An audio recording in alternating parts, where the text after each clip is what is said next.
Bueno, gracias, Mónica. Yo no sé, yo no sabía cómo debía hablar, porque hablo portuñol, evidentemente.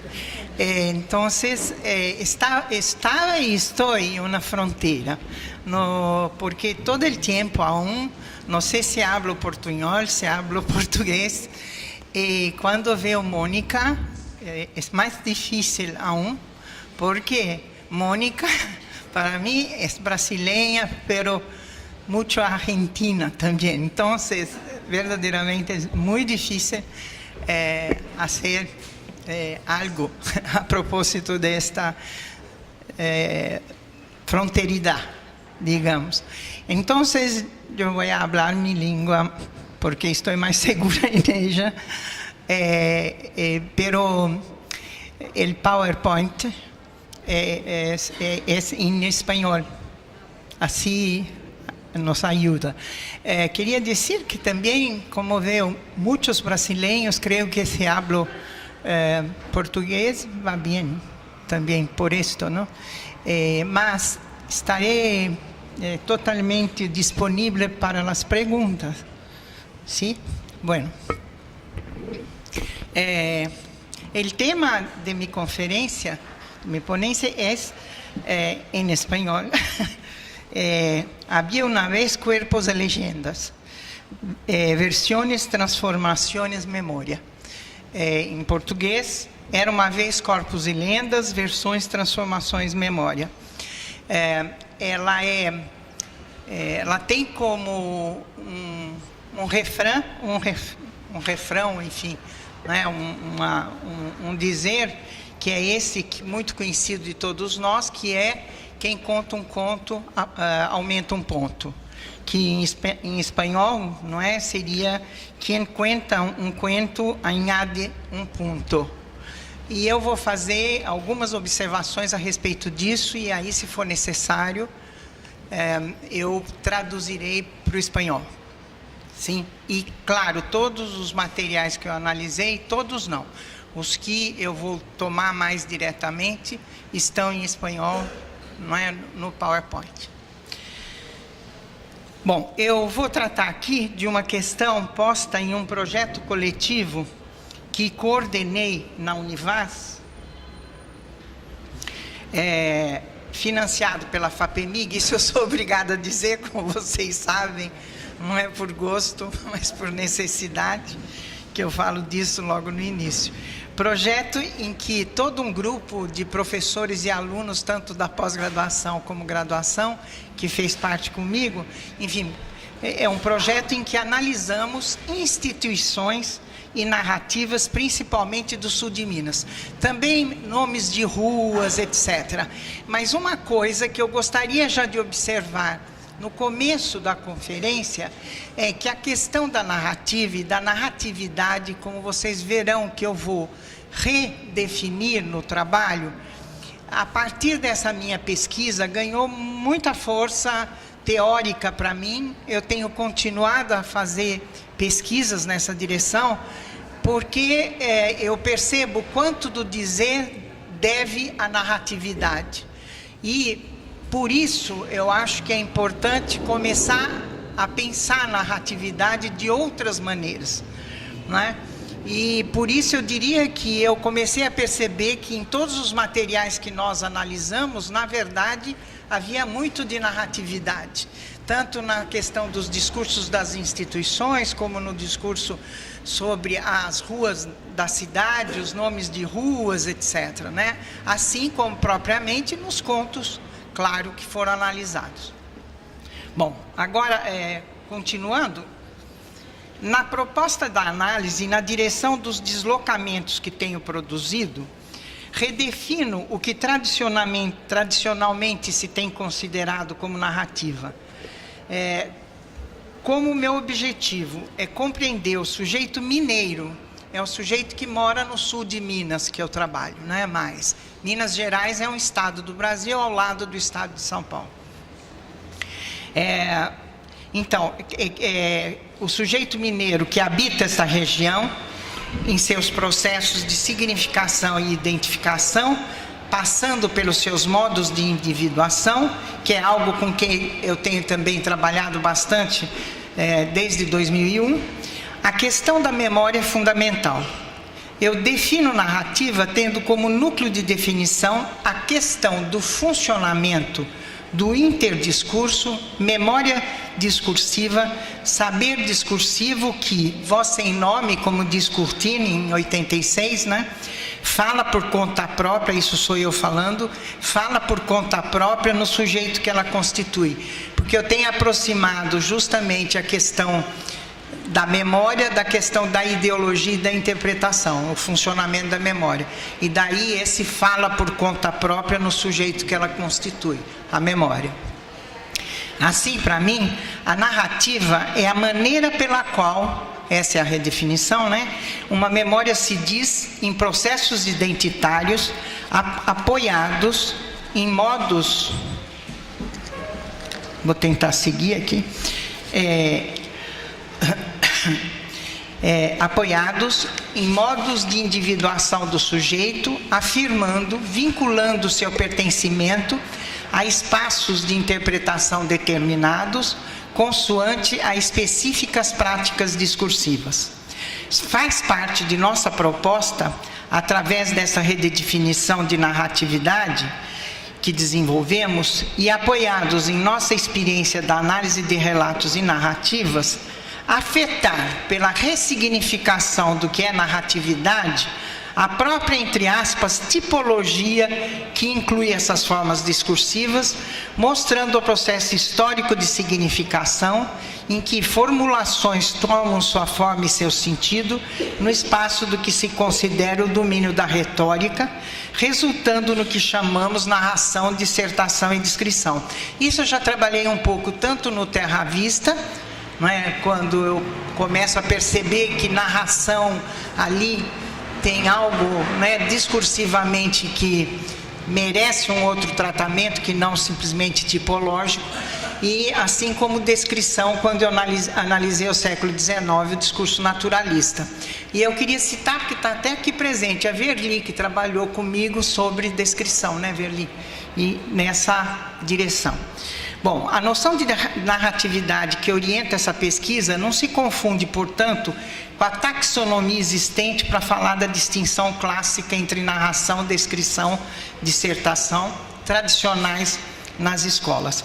Essa definição discursiva que procuramos imprimir nessa reflexão traz um deslocamento que nos faz sair tanto do campo da retórica e da questão dos gêneros, quanto do campo da pragmática, para nos inscrevermos no campo da discursividade, tomando a narrativa, como referimos, no funcionamento do interdiscurso, tendo em conta a historicidade, materialidade do discurso enquanto estrutura e acontecimento. Esse deslocamento trabalha o tema desse nosso texto, que tem na base o projeto que pesquisa a individuação dos sujeitos e os processos identitários, explorando conceptualmente a relação posta entre o espaço, o acontecimento e a memória, no caso específico no sul de Minas. Aí é que entra o que nos ocupa com a vinculação do sujeito a espaços de interpretação determinados, ou seja, espaços que configuram sua inscrição nas formações discursivas em sua tópica, que ali se constituem, marcando o sujeito naquele espaço em sua historicidade. A narrativa, como modo de trânsito por esse espaço, constitui um enquadramento com sua forma material e significância. O nosso corpus de análise no projeto é constituído por duas lendas, a do corpo seco e a do capeta da borda da mata, que circulam no sul de Minas. Uma delas que analisamos nesse trabalho, a do corpo seco, também tem presença no Paraná, no Amazonas, no Nordeste, no Centro-Oeste, em São Paulo e até mesmo em países de língua portuguesa, na África. Bom, quem conta um conto,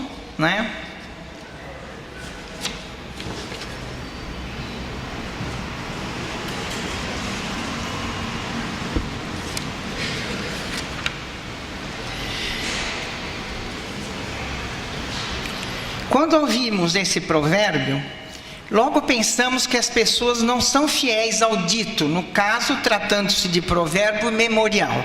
Ou seja, o imaginário social que envolve esse provérbio solicita a objetividade do dizer, sua forma estabilizada. Um conto deve permanecer como é, mas não permanece, porque as pessoas aumentam. Observemos que a palavra é aumentar, añadir. E aí se junta também a imagem do conto, material de memória, como a da tessitura de um trabalho artesanal como o crochê ou o tricô, lembrados na palavra ponto. E aí eu lembrei, mas não vou falar mais do que isso, claro, a questão da Sherazade, né, nas 1001 Noites, que ia contando e aumentando para continuar, né, resistindo, e a questão de Ulisses, né, da Penélope, que todo dia fiava e desfiava para continuar, né, e isso para mim, né, é muito sintomático, digamos, né. Podemos intuir que o texto do conto não é imóvel, não tem estabilidade, não é completo, aumenta um ponto, e acrescento, não é exato. Perdão. Ou que venho procurando trabalhar há alguns anos, justamente desde 2001, não há senão versões. Essa afirmação, não há senão versões, que está no meu livro sobre discurso e texto, eu trabalho há algum tempo, eu trabalhei como paráfrase e polissemia, essa tensão subjacente, vamos dizer, a toda a produção de linguagem, mas mais tarde, vamos dizer, eu retomei essas coisas pensando agora, a partir do Peixe, quando ele fala da deriva, mas em relação ao enunciado, eu passei a pensar mais fortemente, e eu vou falar disso lá em Campinas, dia 17, numa outra apresentação que nós vamos ter lá no Labeurbe, mas é sobre a variança, ou seja, essa questão de que há deslocamentos contínuos, não é? E isso, para mim, justamente é a base dessa afirmação de que não há senão versões. Eu vou falar muito rapidamente aqui, por isso que eu estou dando essa indicação. Eu trabalho isso mais fortemente em outros textos, né? Bom, então,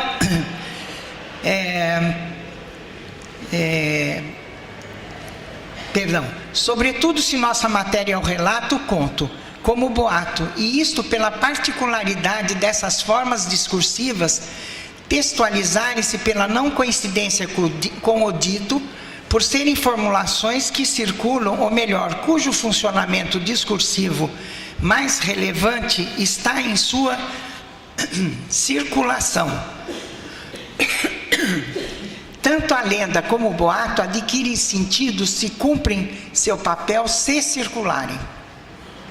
Eu vou retomar um pouquinho isso mais à frente. O conto, a lenda, o causo, portanto,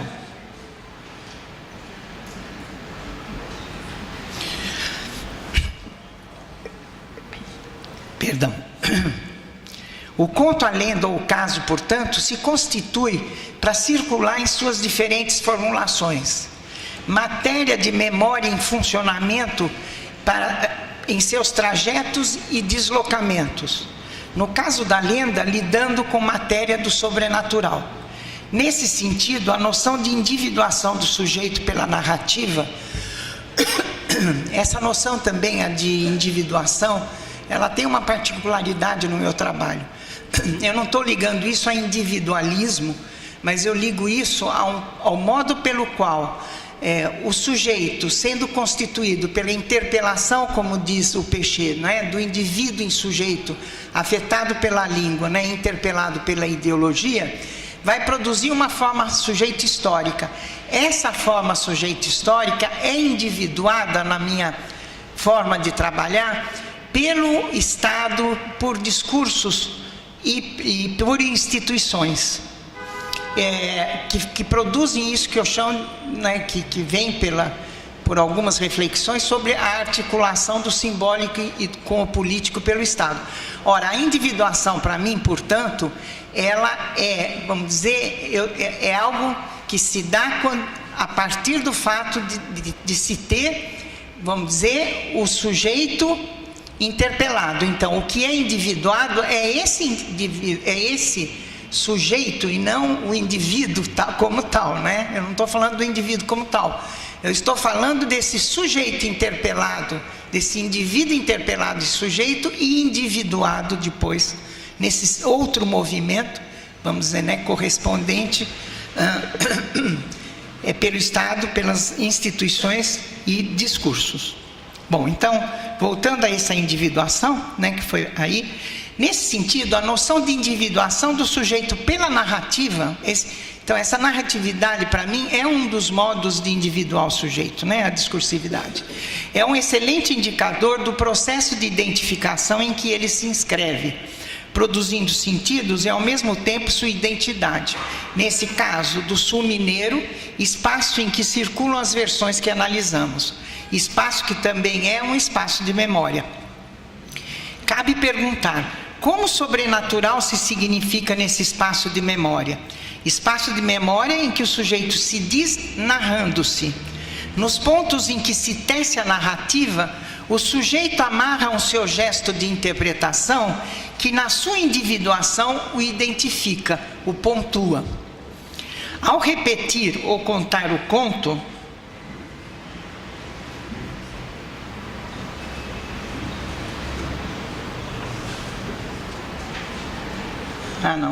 aí eu avancei um pouco, mas tá bom. Ao repetir ou contar o conto em sua versão, ele se liga participando da rede de memória, individuando-se por aí e assim identificando-se como sujeito do sul mineiro. Modo de subjetivação pelo qual saber o conto já é identificar-se. Fazendo avançar, isso me lembra aquilo que diante da bandeira do Brasil, mesmo que você não tenha em você mesma alguma filiação mais patriótica, ao ler Ordem e Progresso, você se significa por essa ordem e progresso, não é? Quer dizer, em francês se diz ainsi, mesmo contra a sua vontade, vamos dizer, de qualquer jeito, não é? Bom, a mesma coisa, quer dizer, ao contar esse conto, quer dizer, o mineiro que conhece conto, que conta o conto, já está se identificando, né?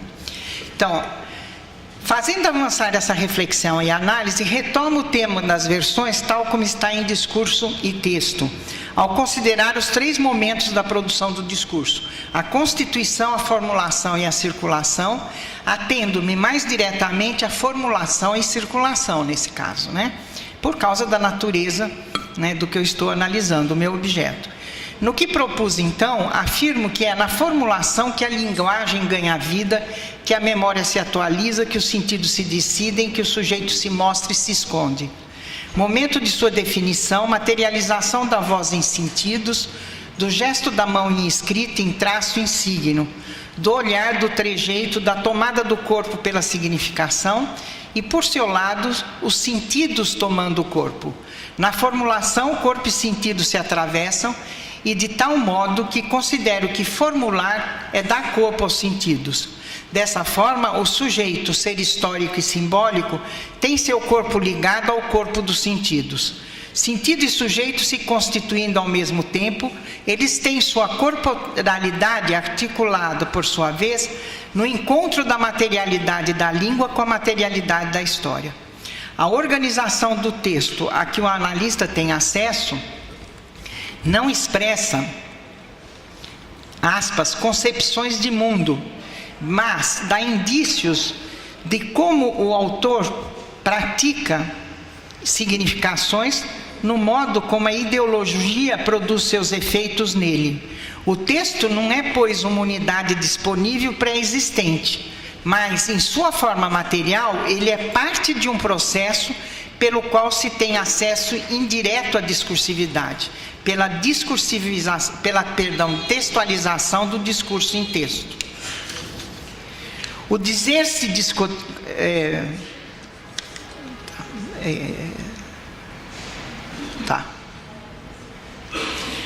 O dizer-se constitui no ponto em que atravessa o interdiscurso. Se introduzirmos aqui a questão da circulação, somos conduzidos a pensar os trajetos do dizer.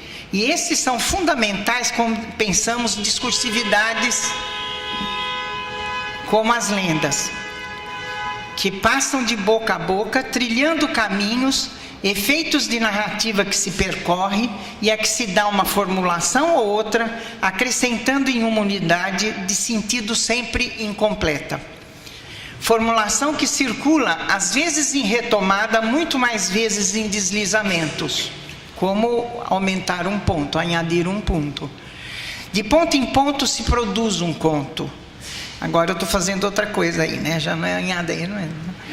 E também um sujeito que se desloca. Sujeito e sentidos não coincidem, no entanto. Na circulação, isso se mostra, como veremos na análise que faremos, em versões, pontuações nas distintas práticas significantes. E se até aqui já temos elementos suficientes para pensarmos a questão da memória, indo mais adiante poderemos pensar também a relação linguagem e sociedade. Todo corpo, deixa eu ver, acho que já está na outra, isso, todo corpo está investido de sentidos enquanto corpo de um sujeito que se constitui por processos nos quais as instituições e suas práticas são cruciais, da mesma forma que ideologicamente somos interpelados em sujeitos. Dessa forma é que pensamos que o corpo do sujeito é um corpo ligado ao corpo social, e isso também não lhe é transparente, como ele mesmo não é transparente para si mesmo. A análise dos materiais que elencamos para explorar os sentidos da narratividade no sul de Minas pode nos fazer compreender essa ligação em sua materialidade feita de sentido, corpo e espaço. Lendas e legendas. Fui buscar em Breala algo que ele diz sobre mitos e lendas. Diferimos na noção de interpretação, por isso, como veremos, vamos nos apartar em nossa forma de trabalhar essas formas de linguagem. Mas iniciamos esse percurso juntos. Ele diz que as fábulas, e ele fala das antigas, não são para ele nem fatos históricos disfarçados, nem alegorias, nem metáforas, nem símbolos, com o que estamos de acordo. Não é uma questão de mistério a se descortinar. É uma questão para nós de um processo de significação com sua relação com as condições em que se produz, incluindo aí tanto a situação como os sujeitos e a memória discursiva constitutiva. Eu ainda vou falar um pedacinho antes de voltar ao Breal, que é a segunda coisa que aparece aí, tá? E ele diz mais: elas não são a expressão de uma antiga sabedoria, nem têm a nos ensinar uma verdade profunda, nem física nem moral. Nem tampouco as lendas são o fruto da imaginação poética de um povo inventando contos a fim de satisfazer seu gosto pela linguagem figurada, pelas alegorias e parábolas. Até aí estamos próximos. E então ele diz que um mito de criação popular, tomado em um momento dado do seu desenvolvimento natural, não significa outra coisa que aquilo que ele diz com efeito. E a melhor, ou para melhor dizer, a única maneira de explicá-lo, e ele usa a palavra explicar, é remontar, diz ele, através da série de suas metamorfoses, a sua origem e descrever sua história. Aí já estamos bem distantes. Por quê? Porque face ao autor enquanto filólogo, etimologista, semanticista, eu como analista de discurso, afirmo que o sentido de algo não é a sua origem, não é? E aí eu estou pensando, claro, no Paul-Henri. Os sentidos, como consideramos em análise do discurso, Paul-Henri 93, não têm origem e não são transparentes. Eu quero dizer o seguinte, é claro que também, quando eu falo disso, eu tenho que ter o cuidado, então eu vou passar o cuidado para vocês, porque não dá tempo de falar disso, né? Não dá para falar de tudo. O texto, justamente, um texto tem muitos discursos possíveis, não são, senão versões que a gente faz, então tem um monte de coisa que vai ficando do lado. Mas para dizer, claro que se tomar o Breal, é preciso ser consequente em relação à teoria dele e ver o que isso significa com essa questão da origem nele.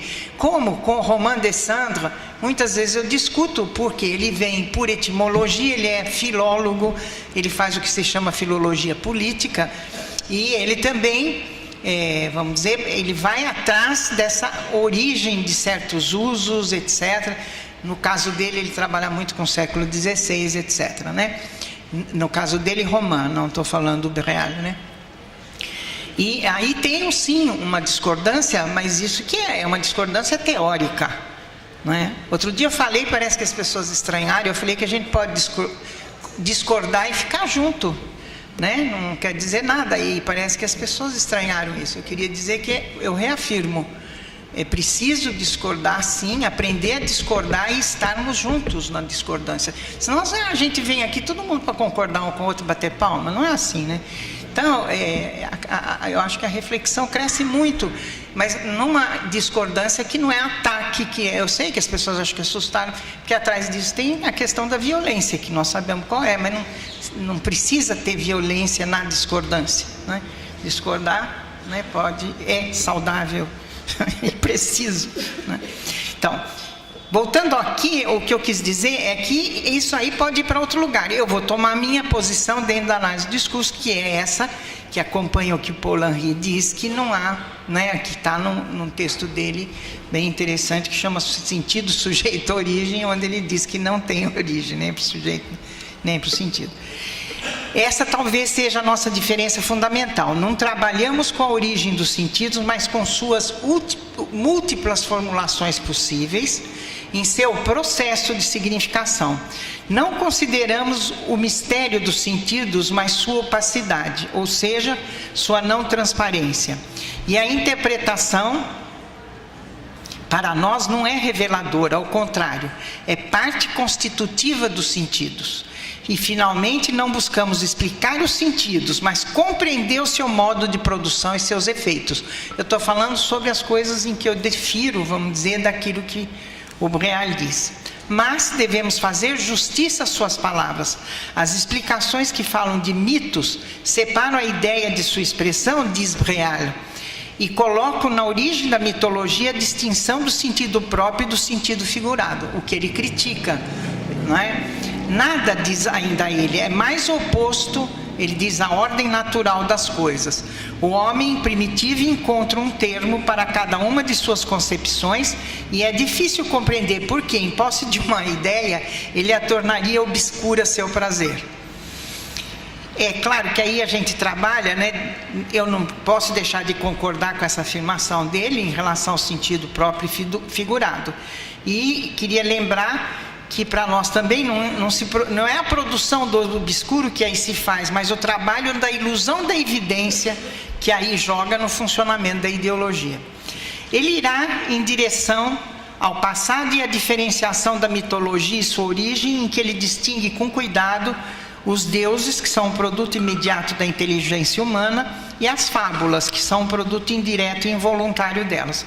Nós ficamos no presente, agora que eu retomo aí, na atualização da memória, e não distinguimos deuses e fábulas. Mas ele nos diz algo que é fundamental, é isso aí, a influência da linguagem sobre o pensamento, não ainda aí, né? É pouco observada em geral, desapercebida na antiguidade, não é menos considerável. Podemos comparar a linguagem a um vidro que nossas concepções atravessam, mas colorindo-se de suas nuances. Habituados a esse intermediário, nós prestamos tão pouca atenção a ele que, mesmo antes de exprimir um pensamento, ele se tinge em nosso espírito das cores da linguagem. Isto em Breal, eu acho linda essa afirmação dele, né? Muito bem formulada. Isto em Breal está ligado à busca de explicação na origem. E para ele, o que era transparente, à medida que certos termos envelhecem, que o sentido etimológico das palavras se obliterava, a língua perdia sua transparência. Quer dizer, haveria um momento em que ela teria essa transparência, né? Então, ele faz uma análise de Deus, né, que no Védico e no grego eu não vou fazer, Aí eu vou pular. E aí instalamos nossa diferença pensando discursivamente. Eis-no com nossa materialidade da linguagem, com a historicidade constitutiva da relação linguagem-pensamento e da produção de sentidos, coloridos pela ideologia, que necessariamente, ao interpelar os indivíduos em sujeitos, atravessa essa materialidade, refletindo-se em arco-íris imaginário nos sentidos que se constituem junto com esse sujeito. Aí eu vou passar para a análise mesmo. A lenda do corpo seco é muito encontrada, né? Os relatos e citações sobre ela são muitos. Vamos iniciar apresentando a versão que eu considero assim, vamos dizer, a mais prestigiada, que é de um especialista desse domínio de lendas e do folclore brasileiro, que é a de Luiz Câmara Cascudo, que diz que o corpo seco é a morada do espírito estridente, mas eu acho mais divertidas que eu ouvi lá, viu? Estridente que vaga depois da meia-noite, enchendo de medo os que ouvem a ressonância dos gritos apavorantes. Condenada a uma pena terrível, a alma dos grandes pecadores reside durante o dia no corpo seco, múmia esquecida e sem história no deserto dos cemitérios. Portanto, nesta versão, o corpo seco não é só ele mesmo, ele é a morada diurna da alma dos grandes pecadores, múmia esquecida e sem história. Nada mais oportuno a um especialista em lendas que encontrar uma formulação que coloca em um só corpo, né, a morada de muitas almas penadas, né, econômico. Bom, vejamos alguns recortes da lenda do corpo seco corrente em Pouso Alegre. Peraí, perdão. Desculpem, isso eu já falei agora. Deu para ler? Eu já posso passar? Não? Pediram para eu esperar, então fiquem. Enquanto isso, vejamos alguns recortes da lenda do corpo seco, né, que são correntes, né? Bom, a lenda do corpo seco é muito conhecida em Porto Alegre. Pouso Alegre, eu ato falho, né? Pode ser até, mas não ouvi lá. Em Pouso Alegre, mas Pouso Alegre região, né? Mas Pouso Alegre tem as que são mais populares, vamos dizer, Corpo Seco, o Capeta da Borda da Mata, que eles morrem de medo, e tem mais uma que chama Pó de Arroz. Eu também vou analisar a do Pó de Arroz, é uma mulher, é muito interessante. Bom, vejamos alguns recortes, então, agora eu vou para frente. Corpo Seco é um homem que passou a vida batendo e respondendo à mãe. Quando morreu, foi rejeitado por Deus e pelo diabo, inclusive pela terra, isso é importantíssimo na interpretação, que enojada repeliu-o, ela não aceitou o corpo dele. Um dia se levantou de sua tumba, completamente podre, então, completamente furioso, todos que passassem perto da estrada favorita dele, ele iria pular e dar um grande susto para a pessoa desmaiar. Em outra versão, disse que quando uma pessoa passa perto do corpo seco, quer dizer, ela é igual até aí, ele pula nela e suga todo o seu sangue. Se não passar nenhuma pessoa, ele vai morrer, porque se alimenta do sangue humano. Aí parece um vampiro, né?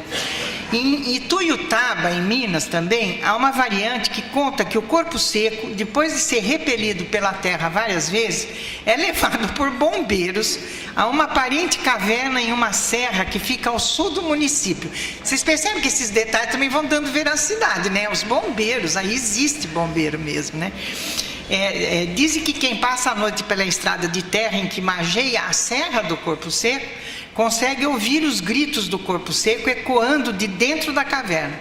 Nessa versão, a mãe o amaldiçoou antes de morrer, aí é importantíssimo também, por ter sido usada como cavalo pelo filho.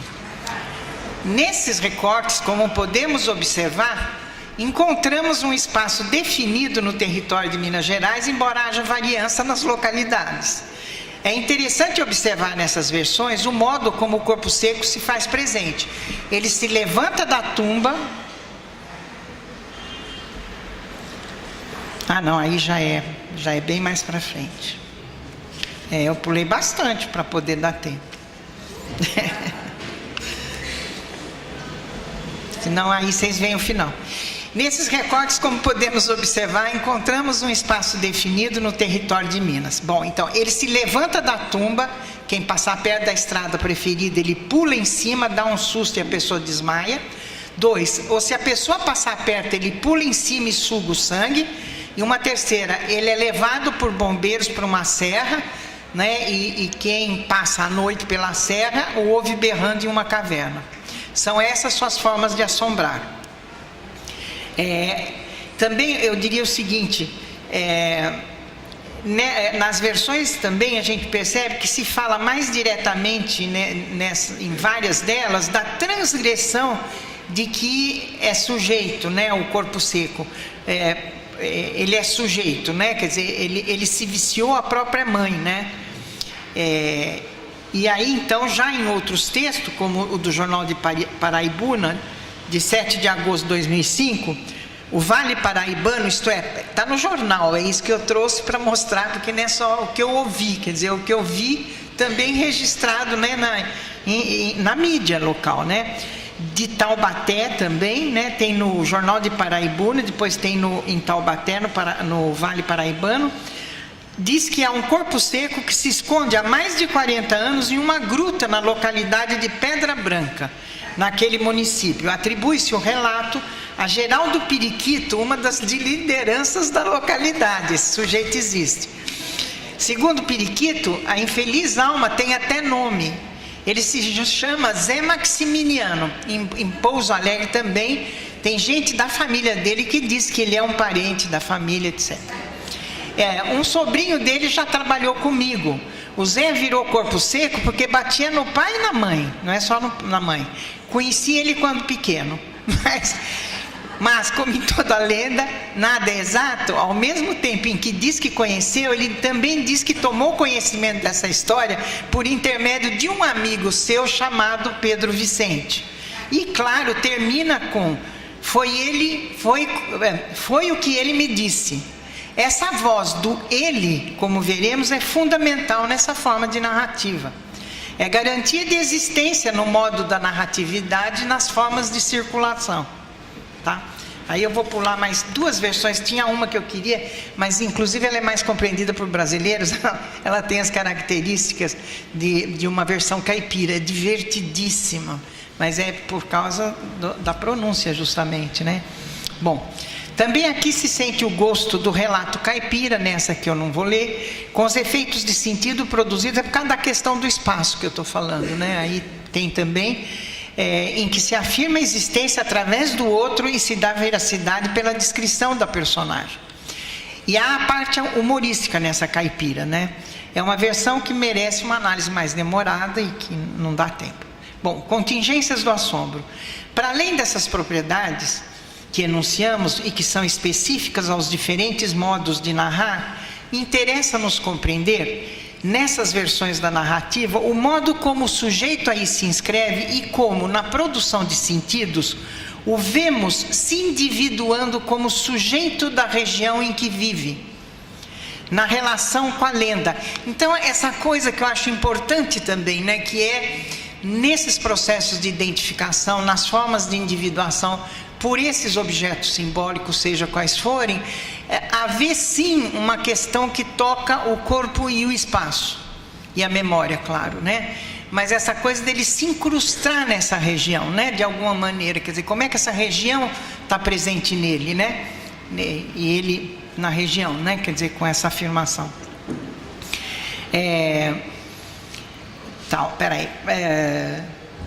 Em outros termos, como o sujeito se individua pela narrativa da lenda, inscrevendo-se em um processo de memória regional, e que tem como particularidade construir um sentido do além do que não conhecemos e tememos, como uma ideia que se torna corpo, que aparece para nos assustar, né? O corpo seco aparece, do que se presentifica para nos lembrar, fato do memorável, de algo característico de nossa humanidade e que devemos lembrar de esquecer. Esse lembrar de esquecer é da Nicole Leroux, de um texto de 1998 que eu li, de um livrinho que a gente está traduzindo, que chama Os Usos do Esquecimento, que eu acho um livro fantástico. tem o Milner, que escreve nele também textos muito bonitos.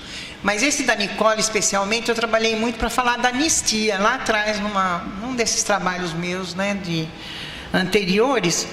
Mas o que eu acho importante na Nicole, só passar rapidamente essa ideia, por causa do tempo. A gente começou mais tarde, eu perdi agora a noção do tempo, eu não sei quanto tem, mas eu só tenho mais uma página para terminar, então acho que dá tempo de falar da Nicole, né, que é muito importante. Esse texto da Nicole, na verdade, ela não fala que a gente tem que... Ela fala que a arte da política é a arte do esquecimento. E ela diz que para poder continuar, a sociedade continuar, vamos dizer, é preciso esquecer. Mas ela diz, não é esquecer, não, esquecer de verdade. A gente precisa lembrar de esquecer algumas coisas, etc. Bom, e aí como é que a gente escolhe o que vai esquecer, né? Isso já é político agora. Eu saio da política e vou para o político, né? Então, é muito interessante, é claro, cheio de questões para todo mundo, mas eu acho muito interessante essa ideia, né? E sobretudo, bom, ela conta o caso do Phrynikos, que apresentou para os gregos uma peça, uma tragédia, em que ele mostrava uma guerra, e isso foi péssimo para a sociedade grega, porque eles não podiam ter lembrado disso naquela hora. E ela fala a favor da anistia, né, nesse caso específico, e aí ela fala disso. Então, é muito polêmico, ainda mais se nós pensarmos as condições de produção nossas hoje, nossa conjuntura, etc. Então, ler com cuidado, eu acho, né? Mas é a questão da anistia, no fundo, a discussão da anistia, eu acho importante. Essa... Não é? E como diz o Milner, ele não está falando dos esquecimentos, ou seja, no plural, de lembrança psicológica, ele está falando do esquecimento, não é? No singular, ou seja, não é? Que é algo de outra ordem, não é? Mas isso eu aprecio por causa da questão da memória, que a gente fala que a memória, nas discursos, a memória é estruturada pelo esquecimento, ou seja, aquilo que me conduz mais e que fala em mim, justamente, na memória, é muito mais o que eu já esqueci do que aquilo que eu me lembro, né? Que justamente não é transparente para mim pelo esquecimento, né? Dado o esquecimento, vamos dizer. Então, começamos por apontar as repetições. Nem mesmo a terra o aceita, ela o espere, ele bate, ele cavalga a mãe, ele se vicia a mãe, ele assusta as pessoas, ele pula em cima, suga o sangue, deixa tonto, desorganiza, faz desmaiar, etc. Desorganiza o pensamento. Se situarmos as condições de produção desta lenda, está aí na de baixo, já eu esqueci de passar. Se situar nas condições de produção desta lenda no sul de Minas, em Pouso Alegre, ou mesmo nas circunvizinhanças de Pouso Alegre, o que podemos observar são 3 traços bastante próprios à versão que habita esta região: a relação com a família, a mãe, a relação com a terra, o chão, a relação com a religião. Aí o fato de não se conseguir enterrá-lo é um sinal de Deus. Dada a sua maldade, não encontra repouso em sua morada eterna, que está representado por isso, né? Põe ele enterrado, ele levanta, né? Então vaga como alma penada, ou ainda abriga almas penadas. A relação familiar bate na mãe, em uma das versões está bem no pai, né? Como foi dito, né? Essa é uma das versões. Coisa pela qual é castigado, ficando com o corpo seco. Esta é uma versão, diríamos, a que se associa ao imaginário social do sul de Minas, em que os sujeitos aí são individuados e se reconhecem em sua identidade por compartilhar essa memória comum. Mais próprio é o castigo, se pensarmos que em uma das versões, formulações que circula, ele se viciou a própria mãe, a usando como cavalo. Pois bem, esses elementos, família, terra e religião, são parte das condições de produção do sul mineiro, em que as pessoas não se despedem sem dizer vai com Deus. Aqui tem uns mineirinhos que eu vi, né, Laís? Sinal de proteção contra todos os perigos, inclusive penso contra assombrações. Agora que eu conheço bem o pedaço. Ao refletir sobre essas propriedades relacionadas às condições de produção sócio-históricas do sul mineiro, algo me interrogou com insistência na relação com a terra. Não ser aceito pela terra, ficar insepulto. Aí eu lembrei, mas também não posso falar, né, na questão da Antígone e do Creonte, em que é o problema, né, a questão da Antígone foi desobedecer o Creonte, o tio dela, e enterrar o irmão, que não podia ser enterrado porque tinha se rebelado contra o Creonte, e ela jogou um punhado de terra, né. Aí, vejam bem, a memória é memória, né, quer dizer, está vindo coisa aí, né. Aí vai concluindo agora, aí vocês vão lendo. Ao destacarmos as propriedades dessa lenda, Deus, propriedade, terra e família, mãe, interrogamos-nos pela questão sociopolítica, já que pensávamos encontrar aí mais diretamente significada a relação com a escravidão, que é muito forte no sul de Minas. De certa forma está, mas já modificada em seus efeitos no sul de Minas. Na fala do escravo, como na zona da mata, por exemplo, tem uma lenda que essa eu fiquei sabendo através do William Menezes, que trabalha na UFOP, né, em Ouro Preto. Tem a mulher do sabão. A mulher do sabão é aquela que toda criança tem medo, né? Fala, se você não ficar bonzinho, eu te dou para a mulher do sabão. É terrível. Porque essa mulher do sabão tem uma história atrás, que é o seguinte, que quando... era na época da escravidão e ela trabalhava para uma pessoa, e aí essa pessoa, que era um senhor, foi ficando um pouco empobrecida e não conseguia mais comprar os materiais para fazer sabão. Adivinha o que ele pôs dentro? Os escravos, né? Ele punha as crianças dos escravos lá no tacho para fazer sabão. Então as crianças que não obedecem têm o perigo de serem colocadas nisso. Bom, mas isso para dizer, vejam os tipos de lenda que vêm, né, e com essa conjuntura sociopolítica aí, que é a questão da escravidão. Eu esperava que o Corpo Seco tivesse alguma coisa a ver com isso.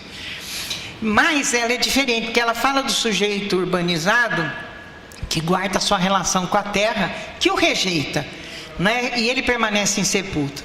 Temos ainda que observar aí, né, que na análise, o que buscamos nos sentidos produzidos pela narrativa não é o que o sujeito é, ou no sentido pragmático que ele faz.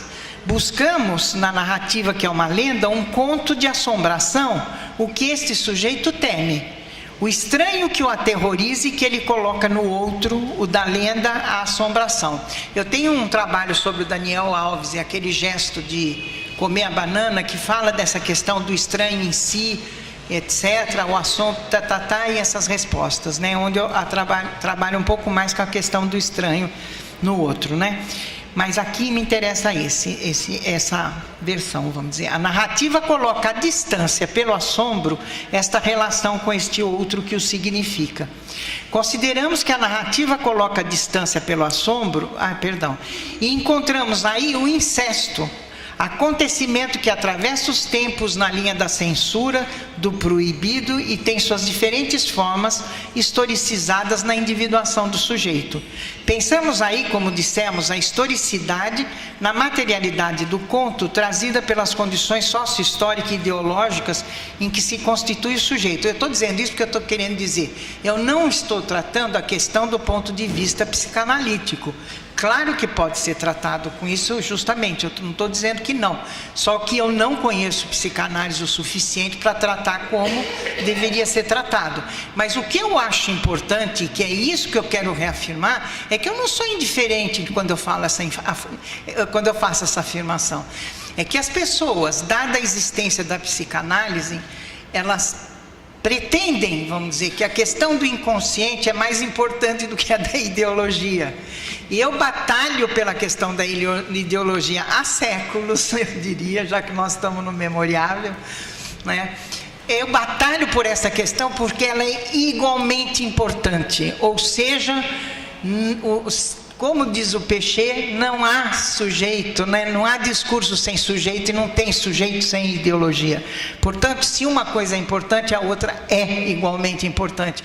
E a análise pela ideologia também nos leva à compreensão, vamos dizer, do sujeito, vamos dizer, naquilo que ele tem vamos dizer, de muito relevante para a compreensão tanto dele como dos processos de individuação da vida, das suas práticas e do seu funcionamento em sociedade, que isso me interessa muito, né? Pensar essa relação da linguagem com a sociedade e como esse sujeito está no mundo, né? Então, continuando, vejam, e aí também, por favor, entendam que tem um E entre análise de discurso e psicanálise, que são duas disciplinas, mas tem um outro E sobre esse também, eu já escrevi, tá para ser publicado, que era na conferência que eu fiz, né, no grupo da turminha que trabalha com análise de discurso e psicanálise, que é esse E que eu falo, baseado num trabalho de Pechet, que é a sintaxe do desligamento, que é a questão da ideologia e inconsciente. Já não estou falando da disciplina psicanálise e análise de discurso. Estou pensando a ideologia e o inconsciente. E esses dois, como nós sabemos, eles, como diz o Pechet, estão materialmente ligados. Então, quando a gente fala do sujeito, né, isso certamente está aí. Então, aí falando, não o lá fora refletido no conto, mas o lá fora significado no conto, simbolizado, atualização da memória.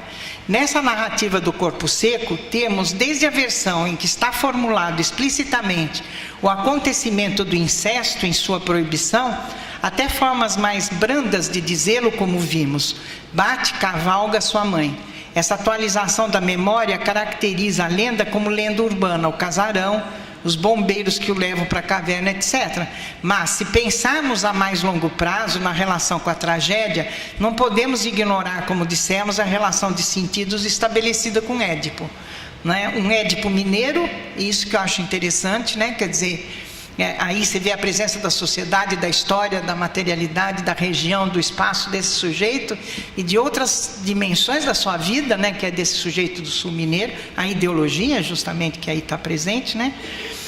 Um Édipo mineiro em outra forma narrativa, que é também outra forma de significar, uma deriva, um deslizamento. Não podemos deixar de referir ao fato de que na materialidade do sujeito estão inscritos o corpo e os sentidos.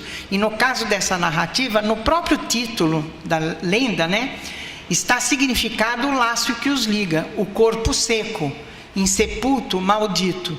Finalmente, devemos chamar a atenção para o que temos considerado como presença, ligando aqui ao fato de que a circulação é parte importante do modo de significação da textualização da discursividade. Agora estou no final mesmo. Para testar o modo como ela se individua, né? Para testar o modo como ela se individua e circula como fato de memória e de identificação, vou referir a forma como me foi relatado em duas situações. Isso acho que até podia até pular, mas é assim. É que uma pessoa foi contando e quando chegou num certo pedaço, ela falou: eu vou parar por aqui, eu estou todo arrepiado. Foi o motorista de lá, né? Nessa interrupção, pressente-se o medo das palavras, como o medo para tornar presente. Eu vou contar isso e de repente ele aparece, né? Bom, outra pessoa também, a quem em situação absolutamente desprevenida fiz a questão, eu perguntei: você acredita na lenda do corpo seco? Ela falou assim: eu não, mas olha, eu tenho uma tia que conhece uma família que realmente não sei o que. Então, nunca fica paradinho ali, né? Como no boato, no caos, etc., que são formas de linguagem que mobilizam o sujeito a fazer circular o dito, quando o sujeito, em seu processo de individuação, pego pelo contar a lenda, o caos de assombração diz: eu não acredito, mas eu conheço X, que, etc., ele mantém o processo de circulação e garante a permanência da lenda, mantendo a narrativa ativa, mantendo a presença dessa narrativa no imaginário social, no qual outros sujeitos terão sua parte, seu ponto, no processo de significação social, pela memória que se atualiza a cada gesto de interpretação de quem conta e que coloca em algum lugar do narrado um seu ponto, sinal de sua individuação. Vocês viram que eu inverti, né? Não sei se perceberam, mas eu gosto tanto disso que eu preciso dizer, né? É que eu começo mostrando que é pela individuação que ele põe o ponto, mas aí quando a gente analisa, claro, você chega a alguma coisa, você pode dizer o inverso, ou seja, né? Ele coloca o ponto como sinal da individuação dele, né? E o que assombra é o vestígio da presença. Entenderam isso? Também eu acho muito interessante, quer dizer, não é a questão da presença ou não, nós não estamos tratando a questão da verdade ou não aqui, né? É das versões e dessa relação aí entre memória e esquecimento, né? E o que assombra é o vestígio da presença, a relação entre memória e esquecimento que não se fecha enquanto alguém contar a alguém aquele caso de assombração. A circulação perpetua o processo significativo do trabalho da memória. O que nos leva a concluir que essas lendas são parte da memória da individuação dos sujeitos em uma forma de laço, liame, pelo assombro, né? Produzindo, através do tempo, né? Produzindo seus efeitos na identidade social. Sem deixar de referir, me interessava isso também, que a gente sempre fala da identidade do sujeito, eu queria falar dessa coisa que, né, os vários sujeitos têm. Porque eu estou trabalhando com linguagem de sociedade lá no Sul Mineiro, então sempre eu, né, quero ver isso. Sem deixar de referir ao fato de que, não só na circulação, mas também na sua materialidade evocativa da presença, essas lendas de assombração produzem seus efeitos. São palavras com o poder de presentificar, de manter. O sujeito do Sul Mineiro traz essa narrativa que diz sua memória assombrada, com que ele se identifica na formação ideológica que o determina. Nela fala o incesto, interdito que atravessa os tempos e toma no narrado diferentes formas: bater, cavalgar, se viciar. Um Édipo mineiro, um corpo seco, fálico, em seu gesto de não permanecer insepulto, né, e erguer-se para fora da terra. Do Édipo tem no corpo a marca: um ficou cego, o outro ficou com o corpo seco. Um é mito, fala com deuses, o outro do corpo seco é lenda, a assombrar nossas memórias, falando com outras palavras. Formas de aterrorizar e de marcar nesse sujeito o possível da sua humanidade em seu assombro. Para contar essa relação com o outro que o habita, nas suas condições de produção, atualizando sua memória no território que o define, no espaço de interpretação em que ele faz sentido. Ele tece sua narrativa, pontuando sua identidade em sua versão. Aqui coloca na relação com a assombração aquilo que vai além dele e da sua compreensão. Obrigada, gente. É isso.